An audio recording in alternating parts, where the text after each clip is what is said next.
Hello everyone, up for sale today on eBay by TexElec is the Yamaha EX7 keyboard. We've modified this keyboard really just in two ways. One, we added a Gotek floppy, which I've modified. Gotek's a floppy emulator, if you aren't familiar with it, that will emulate 1.4, 720 and 1.2 meg drives depending on which version you buy. But there's a guy out that actually generated the original HxC floppy emulator who has an updated set of code which will run on that, which will effectively make that an HxC emulator. And the primary reason I did that, this keyboard actually uses 1.4 meg floppies, which natively work with the Gotek, but the software for the Gotek to manage the floppy images is pretty difficult to navigate. It doesn't work really well, in my opinion, so I went ahead and I just modified it to work like a like an HxC. The HxC software is just a lot easier to use and a lot easier to navigate. But what that will allow you to do is to work floppyless and to use a USB stick to open up your images and your floppy disks and manage them on your PC, store them on your PC, pull samples and so forth in. I think there's some tools that will allow you to generate whatever format the Yamaha uses. I'm not real familiar with this particular keyboard. I know synths and samplers fairly well, but I bought this one to resell. I'm not too familiar with it. But let me show you what I have done. I went and I found the factory discs and a few different sample discs, and there was a guy who made a few sample songs online that I was able to download and put on here. But I'm just going to go ahead and play one of them just to give you an idea that the keyboard still works and how the drive works. Let me turn it on. There's some stuff on the key there. We'll clean this up. I haven't cleaned it all the way yet. Alright, so one other thing to mention is that we were missing about two of the original knobs. So I went ahead and I replaced it with these blue knobs. They're actually brass underneath and screw in there. The keyboard itself is blue, so they match fairly well and made them all complete. So let me go ahead and zoom in just a little bit on the floppy emulator. As you can see, it's showing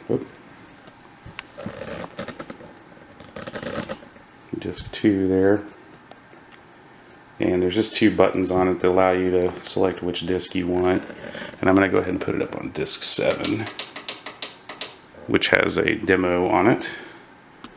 So now I'll go ahead and move over to the screen so you can see what's going on there. Refocus. And I'll go to disk, and then to load all data, hit enter, and then yes, increment.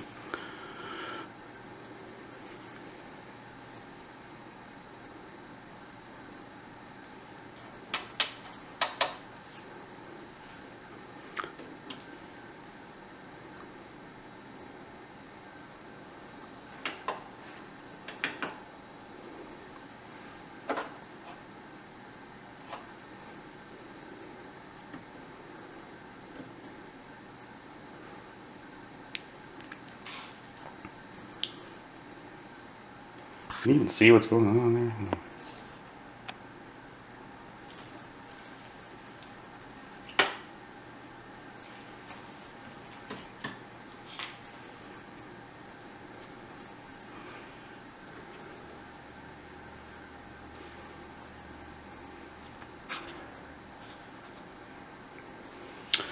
Well, it's really difficult to see what's going on the screen, so let me start this over real quick.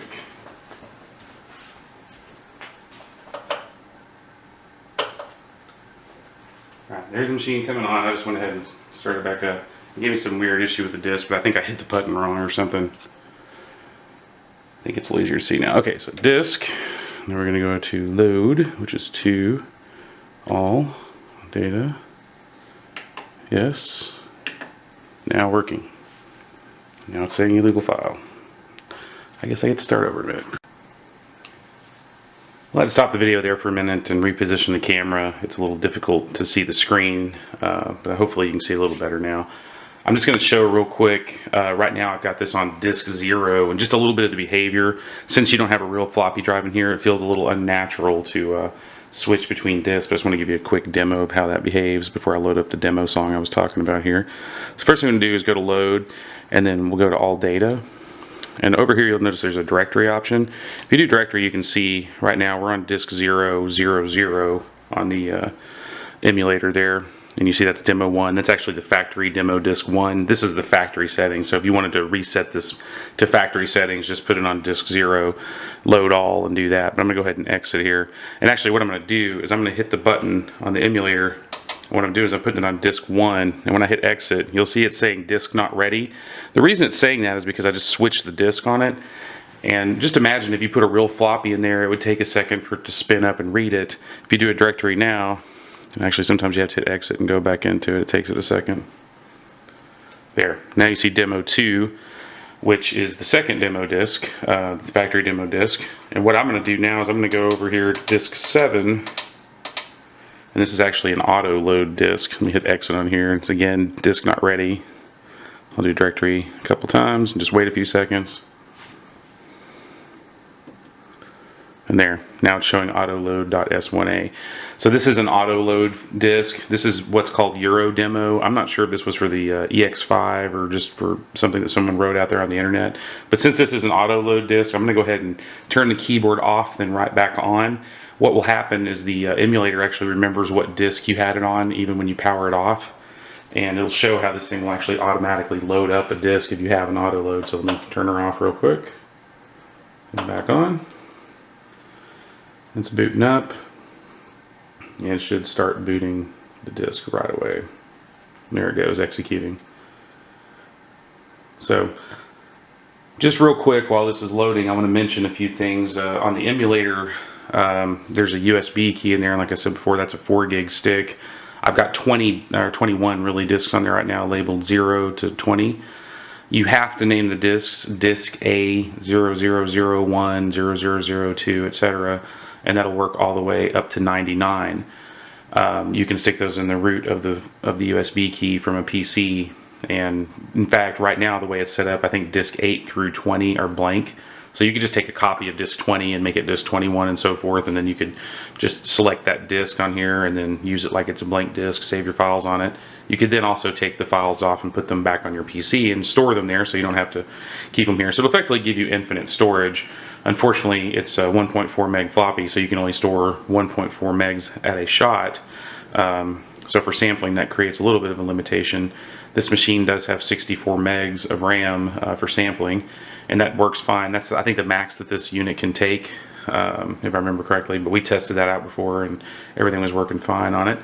Also on the USB key, there's a directory I put on there called backup, and I just made a copy of the original 8 disks that I made in there, and they're sitting in the root. And it seems like disk 3 is not working for some reason, so again, I just put those on there so you'll have a starting point. If they don't work, I apologize. It's just some stuff I threw together from files I found on the internet. So if you have your own disks or whatnot, you can make your own images and stick them on the USB key.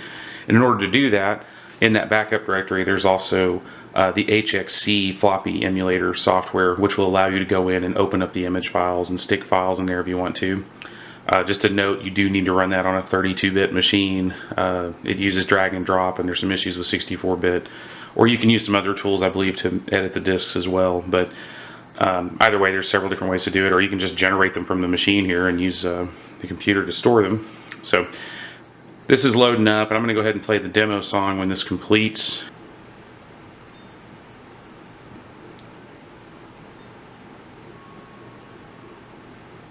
Okay, yeah, you see, I don't know why it gives this message, DSP resource pool. I think it loaded up too many different settings, but it seems to work okay anyway. So I'm going to go into song mode here and hit play and let her rip. Turn it up a little bit.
So anyway, as you can see, the sequencer is working. I did test the sampler. The disc is working fine. One thing I will note is it's probably, I'm going to go ahead and stop here.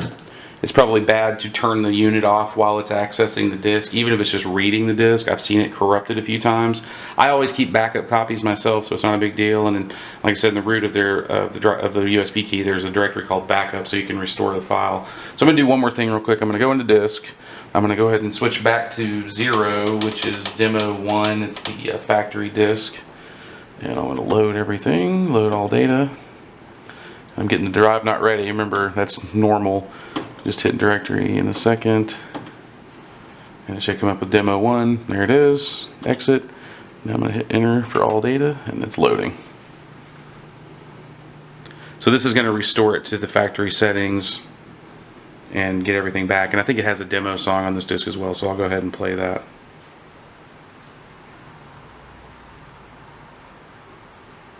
Oh, I just hit save. Oops. Let me try that again. Let me exit and do load all data. Sorry about that. Well, now's a good time for me to go and copy the disk. I'll be right back. Hang on. Okay, let me try that again. So let me hit exit here. I'm going to go back to load this time, not save. Now I'm going to hit all data. And there it is. See, it's demo 1. Took a minute to load the disk. Hit enter. Now it's actually loading. So I'll fast forward here. Just instantly takes about a minute and a half, maybe 2 minutes to load a disk. And that's how long it took with the original floppy drive as well.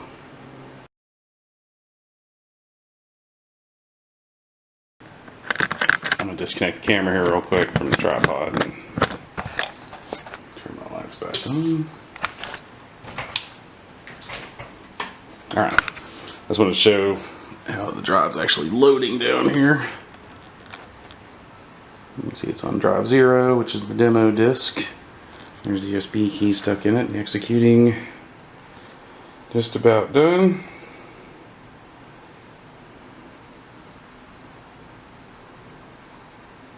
Okay, so now I'm going to go back to song here. Hit play. This is the original factory demo disc. Just show you everything here. Sequencer going. There are the knobs we put on there.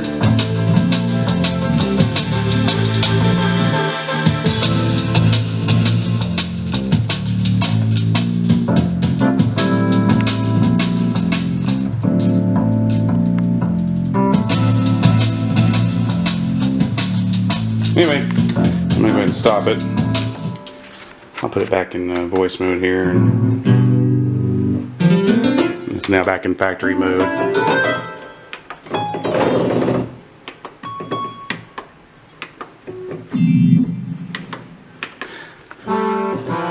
Anyway, you get the idea. Everything seems to be working just fine on this keyboard. I've got the USB-based floppy drive installed in there now, which makes it a lot more handy than dealing with floppy disks. It would certainly be better to have the SCSI module in here, but unfortunately, it's pretty tricky to find that module for this keyboard. It looks like they don't come up too often, and they're about $200, $250 every time they do, it seems like. So this will at least give you the capability of storing something in a little bit more conveniently than on a floppy disk. Otherwise, it's about as pristine as you're going to find one of these in, and it's a really cool keyboard. I mean, as far as the soundtrack for every 90s techno song you can think of, drum and bass, etc., I'm sure this was probably a key instrument in many of those types of songs. So anyway, if you have any questions, feel free to ask. It's going to come with the 4 gig memory key with all the 20 discs that we created already. Most of them are blank, and most of them are just demo discs we found, but I'll have it set to factory reset preset mode, which it's set to right now. And if you ever need to go back to that, just remember, go back to disk 0 here, load everything, and you're back at the original factory defaults. And a few other demo songs, but you can save samples to the disk so long as they're not more than 1.4 meg. All of your changes to your synth settings, everything you can imagine can be saved. So pretty nice little device. Take care. Thanks for looking. Have a good day.